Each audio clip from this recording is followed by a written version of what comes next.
विष्णु प्रजापति जी। राधा वल्लभ श्री श्री हरिवंश महाराज जी।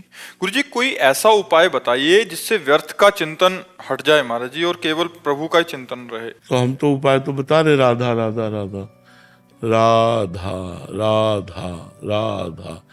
अगर सब चिंतन एक दिन ना शांत हो जाए, राधा राधा ही रह जाता, हमें बताना। 2 साल से नाम जप कर रहा हूँ, लेकिन बहुत ज्यादा चिंता सताती है और नाम जप रुक जा। अभी नाम जप सही नहीं हो रहा, नाम जप सही करो, चिंतन करते हुए करो, निरंतर करने का अभ्यास करो। चिंता नहीं होनी चाहिए, कार्य का चिंतन होता है। जैसे हमको जो भाई व्यापार करते हैं, नौकरी करते हैं, तो अपने कार्य का चिंतन तो होगा कि मुझे ऐसे से ऐसे ऐसे से ऐसे ये करना है, ये करना है, ये करना है, लेकिन वो उसे डिस्टर्ब थोड़ी होगा।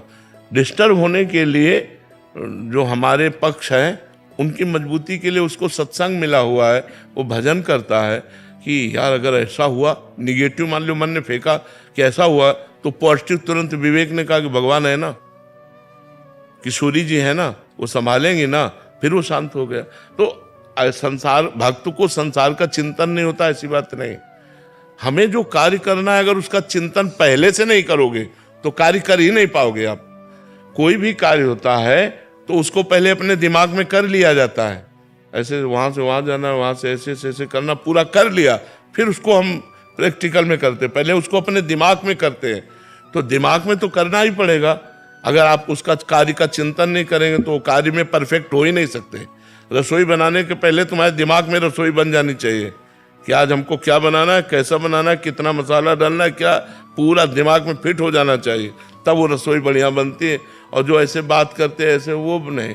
कोई भी कार्य करना है बड़ी एकाग्रता से करो, उसका चिंतन करके पहले कार्य को पूर्ण करो और फिर क्रिया में उसको उतारो, और वो सब कर्म भगवान को समर्पित कर दो, वही भक्ति बन गया। परेशानी क्या है? हम कह रहे चिंता क्या? ऐसा थोड़ी कि संसार का चिंतन ना होगा, क्योंकि संसार के हमें कार्य करने, कोई भी कार्य बिना चिंतन किए करना वो ठीक नहीं होता। पहले चिंतन करो, हमको वहां से वहां जाना है, वहां से वहां जाना है, वहां से वहां, अपना पूरा प्रोग्राम 24 घंटे का फिट हो गया, अब हम आराम से उसको कर रहे हैं, कोई परेशानी नहीं, क्योंकि हमने पहले ही चिंतन कर लिया हमको ये ऐसे ऐसे ऐसे करना है। अब वो हर कर्म भगवान को समर्पित कर दे, वही भगवत प्राप्ति का हेतु हो जाएगा। और बीच बीच में राधा राधा चिंतन करे। परेशानी क्या है? ये आदमी परेशान क्यों हो जाता है? पाप कर्म के कारण, मुझे लगता है। जैसे गुरुदेव किसी से कुछ झगड़ा हो गया, फिर वो क्यों झगड़ा हो गया? गुरुदेव ऐसा काम ही है, हमारा मोबाइल रिपेयरिंग का काम है, तो उसमें नहीं, कोई भी काम झगड़ा वाला नहीं होता है भाई। ऐसा मत कहो कि हमारा काम झगड़ा वाला है। मोबाइल रिपेयरिंग का काम है। वो आदमी कह रहा हम 40 रुपया नहीं देंगे, 35 देंगे। अब आप कह रहे हमारी भाई मेहनत तो इसमें 40 रुपया है, अब आप देख लीजिए। और अगर 35 दे देता है, 20 दे देता है, तो अगर हम चुप हो जाते हैं तो हमें भगवान देगा, वो संभालेगा। भगवान कैसे देता है? आपको कैंसर होने वाला है, बचा लिया, लाखों खर्चा होने वाले थे, बच गए। तो ऐसे चला जाता है। भगवान के झगड़ा नहीं किया जाता। बहुत झूठ बोलना पड़ता है गुरुदेव। क्या झूठ बोलना पड़ेगा? कि गुरुदेव अगर 100 रुपए का कोई चीज हम लेके आए हैं, 100 रुपए की जगह पे हम 200 रुपया मुनाफा भी रख रहे, तो गुरुदेव यहाँ पे मैं सही हूँ या गलत हूँ? फिर नहीं, मुनाफा, हम कह रहे हैं कि मुनाफा लेने के लिए ही व्यापार किया जाता है। लेकिन हम ये क्यों बताएं कि तुम्हें कसम से कह रहे हैं 300 रुपए की है? ये झूठ है, ये झूठ बोल रहे हैं। ऐसे नहीं, झूठ मत बोलो, ईमानदारी वाला व्यापार करो, तो आपका एक क्रेडिट बनेगी। एक बेईमान आदमी की क्रेडिट बेईमान ही बनती है, ईमानदार आदमी की क्रेडिट ईमानदारी। और सबको ही जानता है व्यापार मुनाफे के लिए किया जाता है। भाई नौकर चाकर, मकान दुकान सब उसी से चल रहा है, तो मुनाफा नहीं लेगा तो चलेगा कैसे? तो आप मुनाफा लीजिए, जो उचित मुनाफा हो और अपनी मेहनत हो उसे उचित लीजिए। बेईमानी को घुसेड़ना अपने व्यापार में जरूरी थोड़ी है। ईमानदारी से जिए, थोड़ा नमक रोटी खा के जीजिए, तो चैन और शांति बनी रहेगी। शशि जी। राधा राधा। राधे राधे महाराज जी। महाराज जी मैं ये जानना चाहती हूँ कि सेवा और नाम जप में किसका महत्व ज्यादा है? दोनों। पंछी 2 पंखों से उड़ता है, 2 पंखों में महत्व किसका है? दोनों का महत्व है। अगर एक भी पंख टूट जाए तो उड़ नहीं सकता। ऐसे परमार्थ की साधना सेवा और सुमिरन से होती है। सेवा सुमिरन, भजन जो नाम जप है वो सुमिरन में आता है, और जो सेवा है वो जैसे गुरु सेवा, माता पिता की सेवा, परिवार की सेवा, प्रिया प्रीतम की सेवा, ये सब सेवाओं की, गौ सेवा, ये सब भगवत सेवा के अंतर्गत आता है। हम भगवत भावना से सेवा भी करें और नाम जप भी करें। अगर हम केवल नाम जप करते हैं तो सेवा नहीं करेंगे तो हमारे कर्तव्य का विरोध। माता पिता बूढ़े हैं, अब उनको हमें पानी देना, हम कह रहे हैं हमने बैठ के नाम जप कर, नहीं, नाम जप करते हुए पानी दो, जाके नाम जप करते हुए उनके कपड़े धो, नाम जप करते हुए अपने सास ससुर की सेवा करो, नाम जप करते हुए अपने पति की सेवा करो, नाम जप करते हुए अपने पुत्र की सेवा करो। तो सेवा और सुमिरन दोनों जरूरी है, दोनों का बहुत बड़ा महत्व है। बिना सेवा के सुमिरन अधूरा और बिना सुमिरन के सेवा अधूरी। इसलिए गुरु सेवा, संत सेवा, भगवत सेवा, माता पिता की सेवा, परिवार की सेवा, ये सब जगह कहा जाता है सेवा करो, साधु सेवा करो, क्योंकि उससे सुमिरन में हमारी बढ़ोतरी होगी और जो सुमिरन कर रहे हैं उससे भगवान की प्राप्ति हो जाएगी।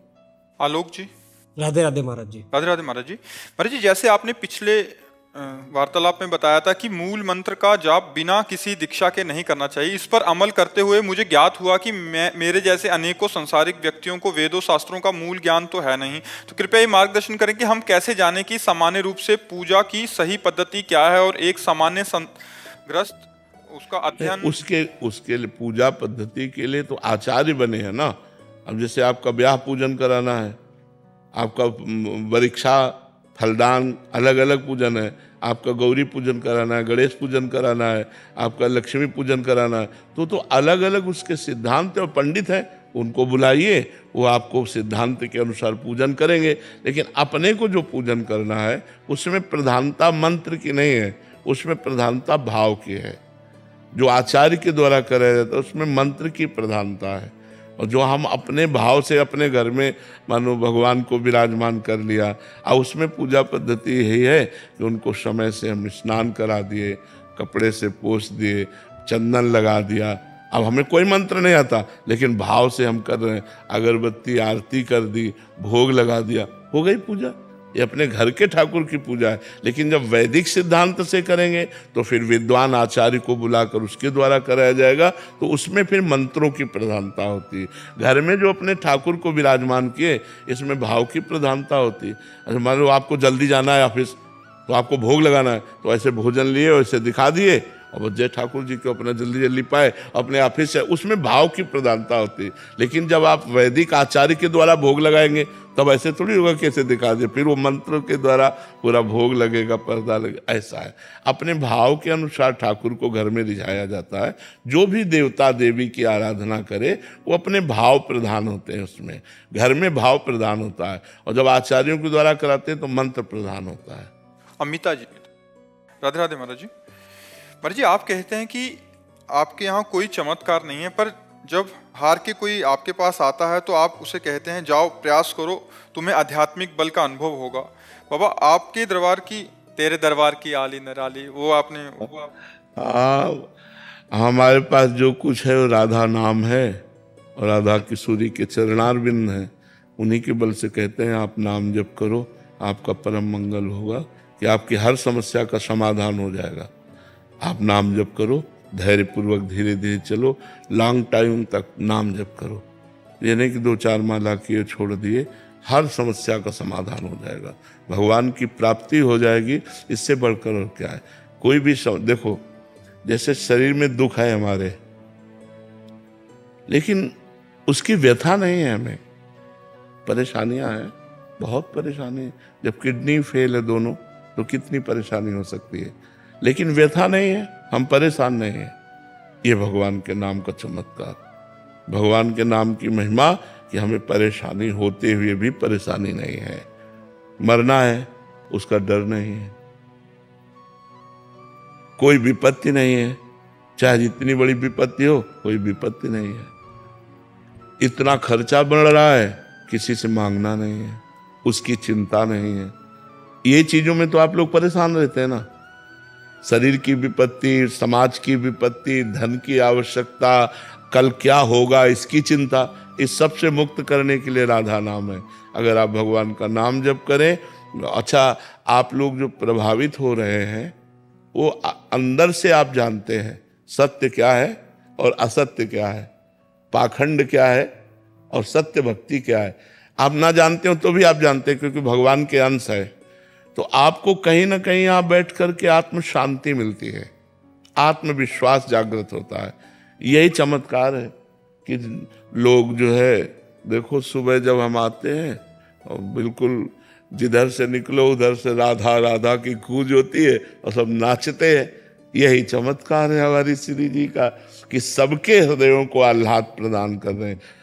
पैसे से या नाना प्रकार की वस्तुओं से आह्लाद नहीं होता, थोड़ी देर के लिए सुख होता है, फिर दुख में बदल जाता है। लेकिन ये जो आनंद होता है ये भागवतिक है, तत्काल उसका प्रभाव पड़ता है आनंद का, कि जीव जो है दुख से विपत्ति से उबरने के लिए भगवान का आश्रय ले लेता है, गंदी बातें छोड़ देता है। उस आनंद का प्रभाव देखो कि हमारे हजारों भाई लोग हैं ऐसे जो शराब छोड़ दिए, मांस छोड़ दिए, गंदी बातें छोड़ दिए, तिलक लगाने लगे, कंठी बांध लिए, अच्छे आचरण करने लगे।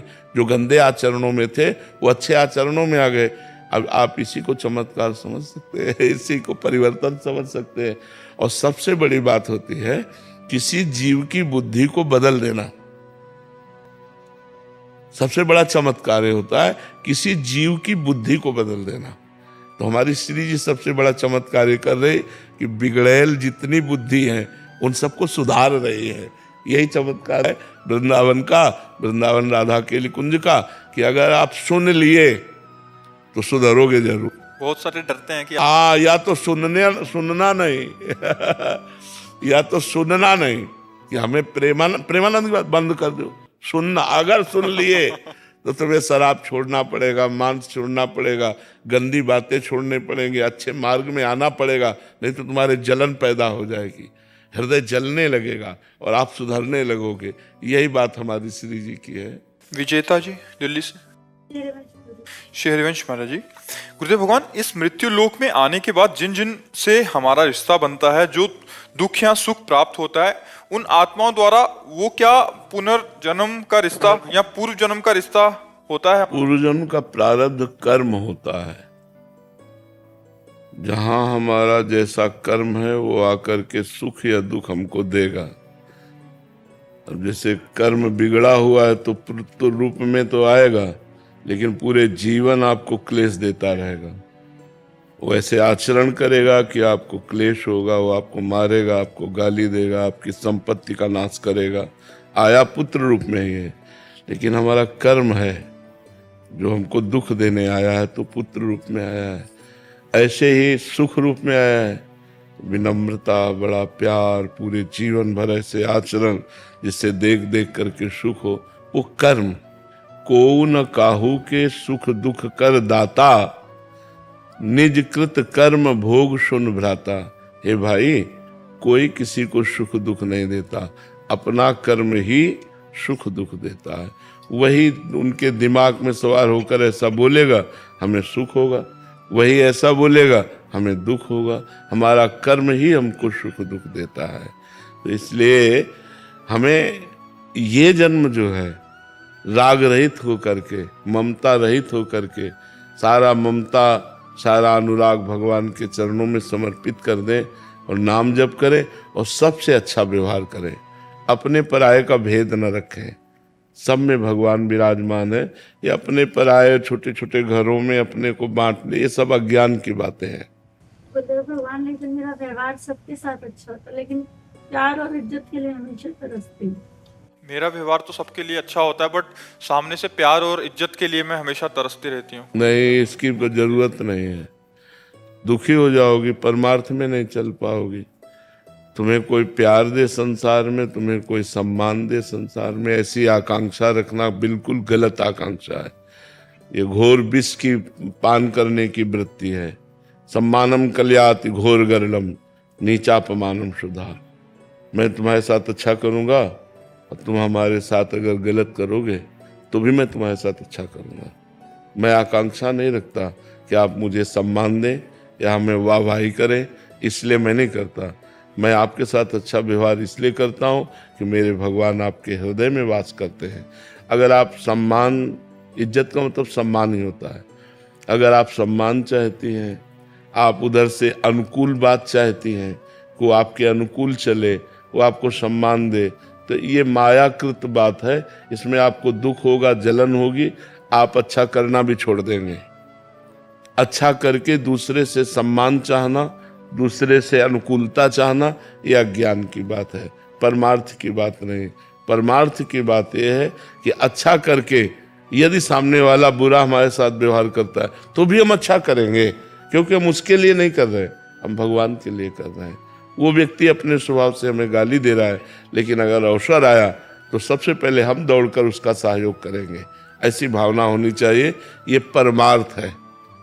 स्वार्थ और परमार्थ में अंतर होता है। आपकी जो बात है वो स्वार्थ युक्त है। आप स्वार्थ रखते हैं कि हम इसको पानी पिलाए तो धन्यवाद हमें बोले, ये बात ठीक नहीं है, ये स्वार्थ युक्त है। परमार्थ ऐसा आदेश नहीं करता। परमार्थ आदेश करता है नेकी कर दरिया में डाल। अच्छा किया और परमात्मा के लिए समर्पित कर दिया, तुम हमारे साथ उसके बदले में क्या व्यवहार करते हो हमें उससे कोई मतलब नहीं है। अगर आप परमार्थ में चलना चाहती है तो इस बात को स्वीकार करें, क्योंकि दुखों का नाश करने वाला परमार्थ ही, अध्यात्म ही है। स्वार्थ में तो दुख ही दुख है। ये पक्की बात समझ लीजिए कि जिसको आप सहयोग करेंगी, अधिक से अधिक जिसको आप प्यार देंगी, सम्मान देंगी, दुलार करेंगी, वही ऐसा आचरण करेगा कि आपका हृदय जलेगा। अगर आप सम्मान और इज्जत चाहती हैं तो परमार्थ पे फिर चलना बड़ा कठिन हो जाएगा, क्योंकि संसार प्रतिकूल व्यवहार करता है। हमको हंस के प्रतिकूलता को टाल करके आगे बढ़ना है। अगर हम इसी अनुकूलता प्रतिकूलता में स्थित रहे तो क्षमता को कैसे प्राप्त होंगे, कैसे भगवान के चरणों तक हम पहुंचेंगे। ये मार्ग बड़ा चढ़ने वाला है, ऊर्ध्वगामी मार्ग है। ये मार्ग ऊर्ध्व है, ये अधो मार्ग है। तो अधो मार्ग की तरफ मत चलो, ऊर्ध्व मार्ग, स्वार्थ की तरफ मत चलो, परमार्थ की तरफ चलो। डॉक्टर हेतल कसराना जी। राधा वल्लभ श्री राधे राधे महाराज जी। महाराज जी, मैं डॉक्टर हूँ। कभी कभी पेशेंट को उनकी गंभीर बीमारी के बारे में बताना पड़ता है और वो सुनकर पेशेंट रोने लगता है, तो क्या मुझे किसी का दिल दुखाने का अपराध लगेगा महाराज जी? नहीं, दिल दुखाने का अपराध तो नहीं लगेगा, लेकिन बहुत प्रवीणता पूर्वक वचन बोलने चाहिए।